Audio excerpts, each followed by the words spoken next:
Hi, I'm Seamless, and this is the 26th 30K tutorial.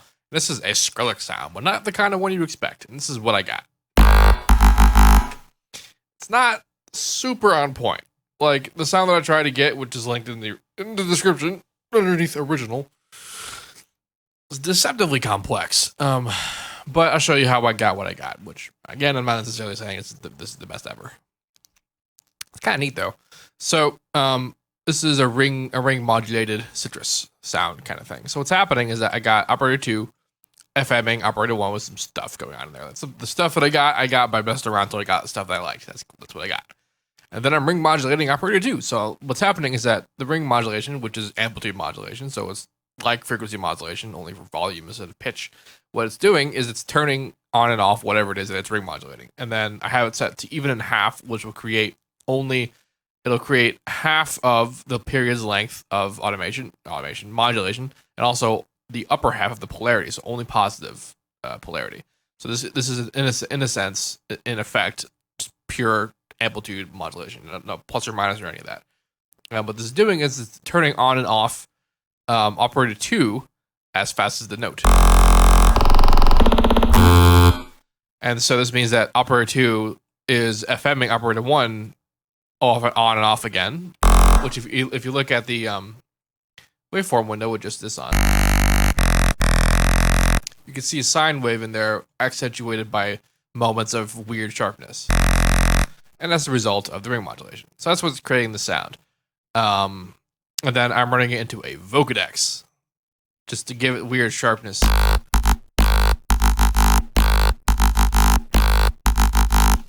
I'm doing some strange stuff in here. I messed around with the band distribution, which I almost never do.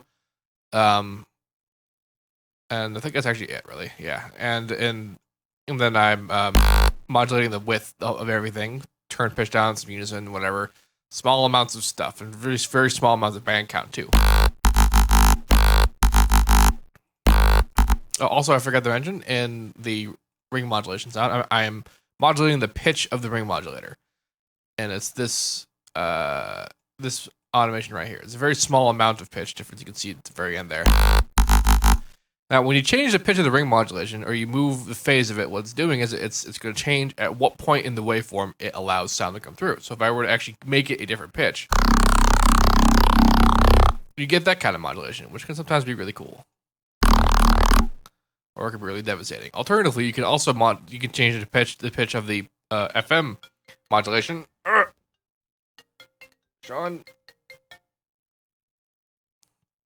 And it will do kind of the same thing, only the rhythm won't really change because the ring modulation isn't moving.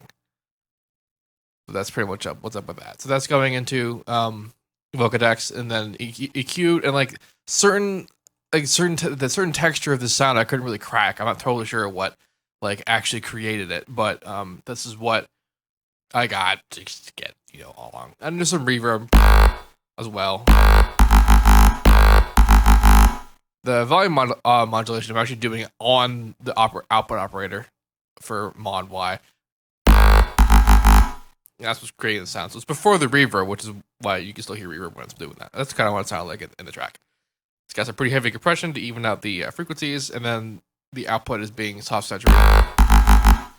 And that's pretty much the sound.